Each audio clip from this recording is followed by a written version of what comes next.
by Candid Dusting Powder. Candid dusting powder redness, irritation, sweat rash और fungal infection जैसे 4 skin problems का एक expert solution. अब रहो अनस्टॉपेबल कैंडिड डस्टिंग पाउडर के साथ। मोदी 3.0 के शपथ ग्रहण की तैयारियां जोरों पर हैं। लोकसभा चुनाव 2024 में बहुमत हासिल करने वाली एनडीए ने नरेंद्र मोदी को संसदीय दल का नेता चुना है। प्रधानमंत्री के तौर पर यह उनका तीसरा कार्यकाल होगा। मीडिया रिपोर्ट्स के मुताबिक मोदी 9 जून को शपथ ले सकते हैं। इस समारोह में विदेश से आने वाले मेहमानों पर खास नजर रहेगी। इससे ये मालूम चलेगा कि नई सरकार की विदेश नीति का फोकस कहाँ रहने वाला है। जिस तरह के रुझान सामने आ रहे हैं, भारत अपने पड़ोसियों को न्योता भेजने वाला है। श्रीलंका के राष्ट्रपति रणिल विक्रमसिंघे और बांग्लादेश के प्रधानमंत्री शेख हसीना ने पुष्टि भी कर दी है। आज हम जानेंगे भारत किन देशों को बुलावा भेज रहा है, उन देशों के साथ भारत के कैसे संबंध हैं और जस्टिन ट्रूडो ने बधाई संदेश में क्या खेल कर दिया। नमस्कार, मेरा नाम दिव्यांशी सुमराव है। आप देखना शुरू कर चुके हैं लल्लन टॉप का अंतर्राष्ट्रीय प्रसंगों से जुड़ा रोजाना का कार्यक्रम दुनियादारी। नरेंद्र मोदी लगातार तीसरी बार प्रधानमंत्री पद की शपथ लेने के लिए तैयार हैं। पहली बार 26 मई 2014 को उन्होंने शपथ ली थी। उसमें south Asian association for regional cooperation के सदस्य देशों को न्योता दिया गया था। सार्क दक्षिण एशिया के 8 देशों का संगठन है। स्थापना 1985 में हुई थी। इसका मुख्यालय है नेपाल के काठमांडू में। आमतौर पर शपथ ग्रहण समारोह को डोमेस्टिक इवेंट माना जाता है। इसमें विदेशी नेताओं को बुलाने का चलन नहीं था, मगर नरेंद्र मोदी ने नई लीग शुरू की। जानकारों के मुताबिक 2014 में सरकार बदली थी। नरेंद्र मोदी की बीजेपी अकेले दम पर बहुमत के साथ सत्ता में आई थी। इससे भारत के पड़ोसी देशों की नजरें टेढ़ी हुई। उन्हें यह डर था कि नई सरकार विदेश नीति में आमूल चूल बदलाव कर सकती है। इसका सीधा असर उनके ऊपर पड़ सकता था। चूंकि सार्क देश भारत के निकटतम पड़ोसी हैं, इसलिए उन्हें न्योता देकर डर कम करने की कोशिश की गई थी। किस किसने न्योता स्वीकार किया था? सार्क के सभी सदस्य देशों ने इनविटेशन पर हामी भरी। कौन कौन आए थे? पाकिस्तान के प्रधानमंत्री नवाज शरीफ, अफगानिस्तान के राष्ट्रपति हामिद करजई, बांग्लादेश की प्रधानमंत्री शेख हसीना ने न्योता स्वीकार किया, मगर उनका जापान दौरा पहले से तय था। उनकी जगह पर बांग्लादेशी पार्लियामेंट जातीय संसद के स्पीकर शिरीन शर्मीन चौधरी दिल्ली आए। नेपाल के प्रधानमंत्री सुशील कोइराला, श्रीलंका के राष्ट्रपति महिंदा राजपक्सा, मालदीव के राष्ट्रपति अब्दुल्ला यामीन अब्दुल गयूम, भूटान के प्रधानमंत्री सेरिंग तोब्गे। मोदी सरकार का पहला कार्यकाल 2019 में खत्म हुआ। 2019 के लोकसभा चुनाव में बीजेपी ने लगातार दूसरी बार अकेले दम पर बहुमत हासिल किया। 2014 के मुकाबले सीटों की संख्या भी बढ़ी थी। 2019 में शपथ ग्रहण समारोह 30 मई को था। उस बार भी भारत ने पड़ोसी देशों को बुलाया, मगर थोड़े बदलाव के साथ। 2014 में सार्क को टारगेट किया गया था। 2019 में बिम्स्टेक देशों को चिट्ठी भेजी गई। इसका फुल फॉर्म है bay of Bengal initiative for multi sectoral technical and economic cooperation. इसकी स्थापना जून 1997 में हुई थी। बिम्स्टेक के सदस्यों की संख्या 7 है। कौन कौन है? भारत, नेपाल, भूटान, बांग्लादेश, म्यांमार, थाईलैंड और श्रीलंका। इसमें से 5 सार्क के भी सदस्य हैं, अफगानिस्तान, पाकिस्तान और मालदीव को छोड़कर। सार्क से बिम्स्टेक में शिफ्ट होने की 3 बड़ी वजहें। नंबर 1, पाकिस्तान को मैसेज। जब नरेंद्र मोदी पहली बार सत्ता में आए, तब उन्होंने पाकिस्तान के साथ दोस्ती की पहल की थी। नवाज शरीफ को अपने शपथ ग्रहण समारोह में बुलाया। फिर दिसंबर 2015 में पीएम मोदी अचानक लाहौर पहुंच गए। इसको पाकिस्तान के साथ रिश्ते बेहतर करने की कोशिश के तौर पर देखा गया, मगर ये कोशिश काम नहीं आई। जनवरी 2016 में पठानकोट में एयरबेस पर पाकिस्तान से आए आतंकियों ने हमला किया। फिर सितंबर 2016 में उरी में इंडियन आर्मी के बेस पर आतंकी हमला हुआ। उरी के बाद भारत ने सर्जिकल स्ट्राइक भी की। इसके बाद दोनों देशों के संबंध काफी बिगड़ गए। नवंबर 2016 में इस्लामाबाद में सार्क की समिट होने वाली थी। भारत ने उसका बॉयकॉट किया। कुछ और सदस्य देशों ने भी इस्लामाबाद ना जाने का फैसला किया। इसके चलते सार्क समिट कैंसिल करनी पड़ी थी।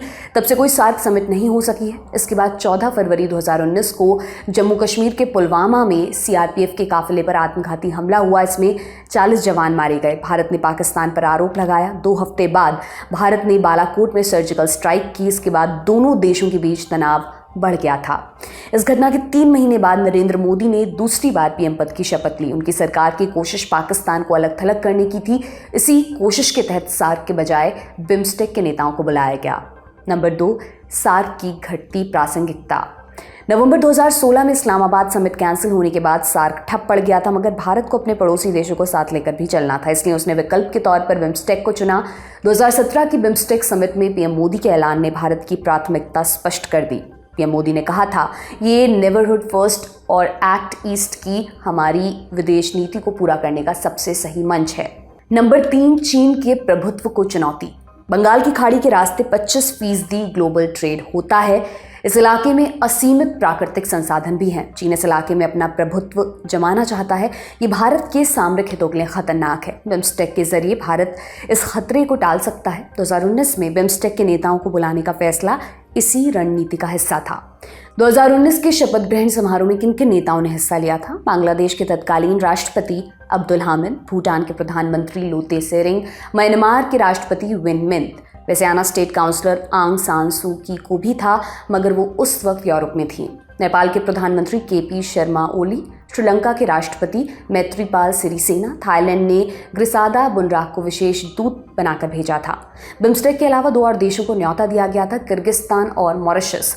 किर्गिस्तान सेंट्रल एशिया में बसा देश है। वो उस वक्त शंघाई कोऑपरेशन ऑर्गेनाइजेशन SCO का अध्यक्ष था। SCO की स्थापना चीन और रूस ने 2001 में की थी। इसमें 9 देश हैं।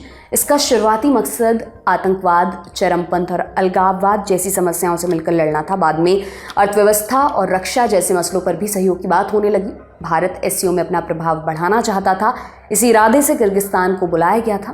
2019 के शपथ ग्रहण में किर्गिस्तान के राष्ट्रपति सूरोनबे जीनबेकोव ने हिस्सा लिया था। मॉरिशस से प्रधानमंत्री प्रविंद कुमार जुगनाथ दिल्ली पहुंचे थे। प्रधानमंत्री मोदी ने सत्ता में आने के बाद से प्रवासी भारतीयों को जोड़ने की मुहिम चला रखी है।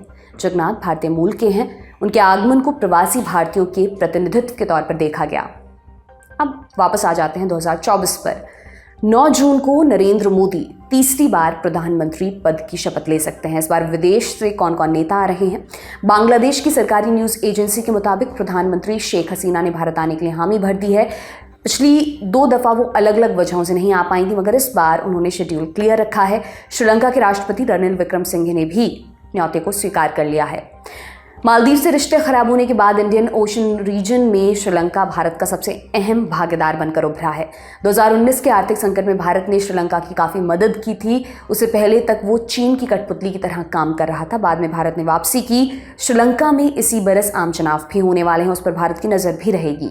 नेपाल के प्रधानमंत्री पुष्प कमल दहल प्रचंड ने भी समारोह में शामिल होने पर सहमति दे दी है।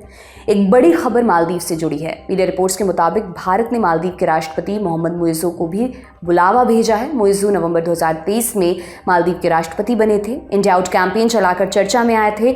उनके सत्ता में आने के बाद से भारत मालदीव के रिश्ते खराब हुए हैं, जबकि चीन के साथ उनकी नज़दीकियां बढ़ी हैं। आमतौर पर मालदीव के राष्ट्रपति पहले विदेशी दौरे पर भारत आते हैं, मगर मुइज़्ज़ो अभी तक नहीं आए हैं। देखना दिलचस्प होगा कि वो इस न्योते पर कैसे रिएक्ट करते हैं। शेख हसीना, प्रचंड और विक्रमसिंघे के अलावा किसी और नेता ने पुष्टि नहीं की है। हालांकि कुछ और पड़ोसी देशों को न्योता जाने की संभावना है। अब बधाई संदेश से जुड़े अपडेट्स भी जान लेते हैं। पीएम मोदी को बधाई देने वाले देशों की संख्या 100 के पास पहुंच गई है। कुछ बड़े देशों की बात कर लेते हैं। 4 जून को अमेरिका ने कहा था हम फाइनल रिजल्ट आने का इंतजार करेंगे। उसने 5 जून की शाम तक इंतजार किया, जब तक कि नरेंद्र मोदी को NDA के संसदीय दल का नेता नहीं चुन लिया गया। उसके बाद अमेरिका के राष्ट्रपति जो बाइडेन ने फोन पर बधाई दी।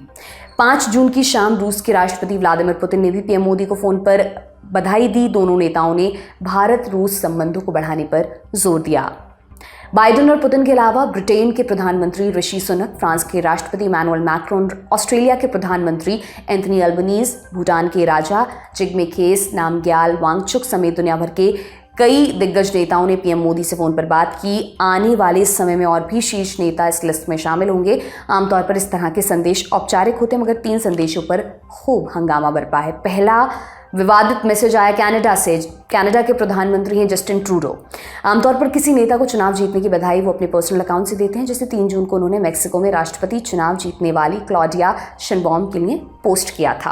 मगर जब भारत की बात आई तो उनका मन बदल गया। नरेंद्र मोदी को बधाई उनके दफ्तर के X अकाउंट से दी गई। उसमें भी मानवाधिकार, विविधता और रूल ऑफ लॉ का जिक्र किया गया। ट्रूडो रूल ऑफ लॉ का जिक्र भारत पर गैर न्यायिक हत्या का आरोप लगाने के लिए करते हैं। दरअसल जून 2023 में कनाडा में खालिस्तानी आतंकी हरदीप सिंह निज्जर की गोली मारकर हत्या कर दी गई थी। सितंबर में ट्रूडो ने अपनी संसद में आरोप लगाया कि निज्जर की हत्या में भारत सरकार का हाथ है। भारत ने इसका जोरदार खंडन किया। इसके बाद दोनों देशों के संबंध बिगड़े। उसमें अभी तक कोई सुधार नहीं आया है। जिस दूसरे मैसेज पर विवाद हुआ वो ताइवान से आया। ताइवान के नए नवेले राष्ट्रपति विलियम लाई ने बधाई देते हुए लिखा कि हम साझेदारी बढ़ाने पर जोर देंगे।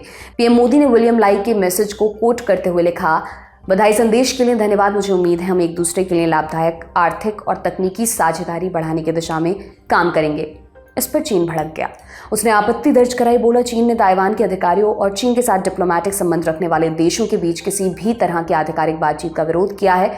इस दुनिया में सिर्फ एक चीन है। भारत ने वन चाइना पॉलिसी को लेकर गंभीर प्रतिबद्धता जताई है, उसको इसका उल्लंघन नहीं करना चाहिए। दरअसल चीन ताइवान को अपना अभिन्न हिस्सा मानता है। उसका कहना है जो भी देश हमारे साथ संबंध रखना चाहते हैं उन्हें ताइवान से दूरी बनानी होगी। इसको वन चाइना पॉलिसी कहते हैं। भारत और अमेरिका समेत लगभग 180 देश इससे सहमति जताते हैं। हालांकि इनमें से कुछ देशों ने ताइवान के साथ सीमित स्तर पर आर्थिक और रक्षा संबंध बनाकर रखे हैं। जिस तीसरे मैसेज पर बहुतों की निगाहें हैं वो पाकिस्तान से आ सकता है। पाकिस्तान के प्रधानमंत्री शहबाज शरीफ इन दिनों चीन में हैं।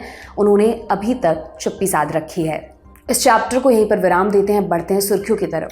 खबर रूस से है। राष्ट्रपति व्लादिमीर पुतिन ने अमेरिका और दूसरे पश्चिमी देशों को सीधी धमकी दी है। बोले हम भी जैसे को तैसा जवाब दे सकते हैं, हम भी किसी को हथियार देकर पश्चिमी देशों पर हमले करवा सकते हैं। उनका इशारा अमेरिका और जर्मनी के हालिया ऐलान की तरफ था। दोनों देशों ने यूक्रेन को अपने हथियारों से रूस के अंदर हमला करने की इजाज़त दी है। पुतिन उसी का जवाब दे रहे थे, सुनिए। Ответ может быть асимметричным. Мы над этим подумаем. Ну и в-третьих, конечно, подобные действия будут окончательно, они сейчас уже дошли до высшей степени деградации, но будут окончательно разрушать международные отношения и будут подрывать международную безопасность. И в конечном итоге, если мы видим, что эти страны втягиваются в войну против нас, а это и есть их прямое участие в войне против Российской Федерации, то мы оставляем за собой право действовать аналогичным образом.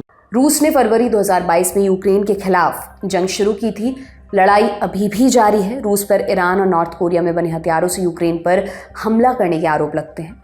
देश दुनिया की और भी दिलचस्प और प्रासंगिक खबरों पर हमारी नज़र बनी हुई है। आप बने रहिए ललन टॉप के साथ। आज का दुनियादारी यहीं पर समाप्त होता है। कल फिर आपसे मुलाकात होगी। इसी उम्मीद के साथ मैं विदा लेती हूँ। शुक्रिया, शुभ रात्रि।